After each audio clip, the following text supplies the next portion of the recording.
یہ جو مومن کے اوپر زمین پہ آزمائشیں، پریشانیاں اور غم، تکلیفیں، یہ سیلاب، یہ زلزلے، یہ چیزیں آتی ہیں، اس سے اس کے گناہوں کی معافی ہو جاتی ہے۔ گناہوں کی معافی کا ذریعہ، درجات کی بلندی کا ذریعہ اللہ اسے بناتے ہیں۔ حتیٰ کہ کانٹا بھی چبھ جائے تو مومن کا گناہ معاف ہوتا ہے۔ اب آ جاتے ہیں کہ یہ آزمائش ہے کہ نہیں، کیونکہ ایک اینگل سے دیکھیں گے نا تو مسئلہ حل نہیں ہوتا، بہت ساری چیزوں کو دیکھنا ہوتا ہے، پھر جا کے مسئلہ حل ہوتا ہے۔ ان لوگوں کا کام تو صرف اتنا ہے کہ ہمیں علماء سے دور کر دیں بس۔ نبی علیہ السلام نے یہ بھی ہمیں بتایا، قرآن کے اندر بھی یہ آیا، وَمَا أَصَابَكُم مِّن مُّصِيبَةٍ فَبِمَا كَسَبَتْ أَيْدِيكُمْ وَيَعْفُو عَن كَثِيرٍ ظَهَرَ الْفَسَادُ فِي الْبَرِّ وَالْبَحْرِ بِمَا كَسَبَتْ أَيْدِي النَّاسِ۔ ان دونوں آیات میں اور اس جیسی اور آیات اور احادیث کے اندر یہ موجود ہے کہ انسانوں کو جتنی پریشانیاں پہنچتی ہیں اس کے اپنے ہاتھوں کی کمائی ہے، اس کا اپنا کیا دھرا ہے، یعنی شامت اعمال ہے۔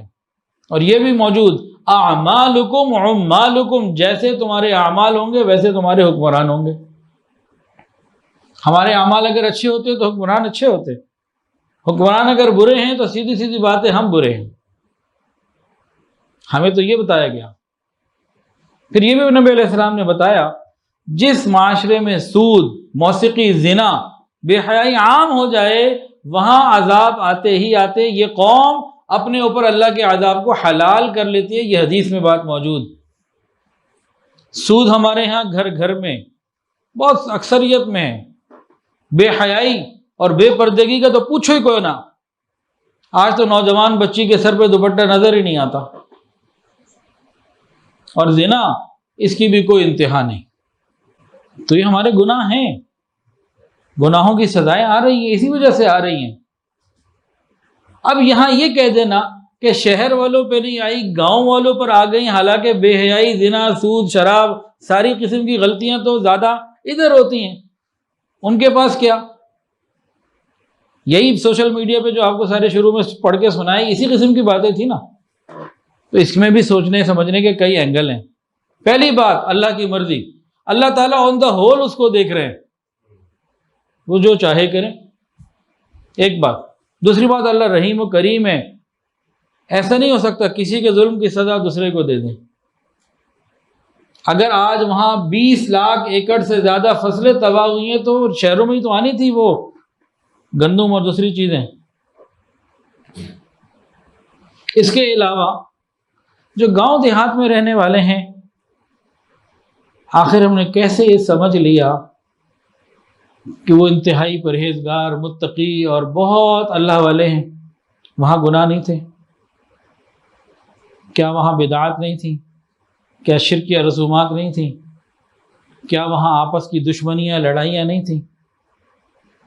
اور ایک چیز تو ہم سب کے اندر کامن ہے، شہری ہوں دیہاتی ہوں، جہاں جس کا داؤ لگتا ہے کچھ دبانے کا، ہتھیانے کا، کھانے کا، وہ کھا جاتا ہے۔ مال کے اندر ملاوٹ، اجناس میں ملاوٹ، تو یہ ساری گناہ نہیں ہے؟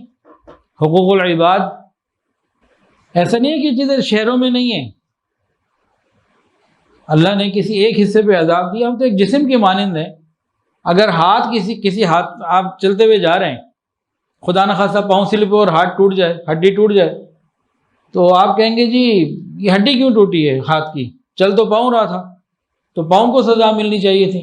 بھائی جسم ایک ہے، ہم ایک جسم کی مانند ہیں، تو کہیں اس کا اثر، وائرس کہیں سے ظاہر ہوتا ہے، پھوڑا کہیں سے ظاہر ہوتا ہے، اندر کہیں بھی بیماری ہو تو کسی جگہ اس کا اظہار ہو جاتا ہے۔ تو اب بجائے اس کے کہ اس کو یہ کہنا کہ گناہوں کی سزا نہیں، ٹرک کی بتی کے کیوں پیچھے لگا رہے ہو، یا یوں کہنا کہ یہ ہماری مس مینجمنٹ ہے، ان دونوں باتوں میں ایک چیز کامن ہے، یہ ہمیں رب کے در سے دور کر رہے ہیں، اللہ سے دور کر رہے ہیں، اور ہم اللہ سے دور ہونے کے لیے تیار ہو رہے ہیں۔ حدیث کیا ہے؟ آقا صلی اللہ علیہ وسلم نے ارشاد فرمایا، آپ کا عمل کیا ہے؟ جب کوئی پریشانی، غم اور تکلیف آتی، آپ فوراً نماز کی طرف متوجہ ہوتے، اللہ کی طرف متوجہ ہوتے۔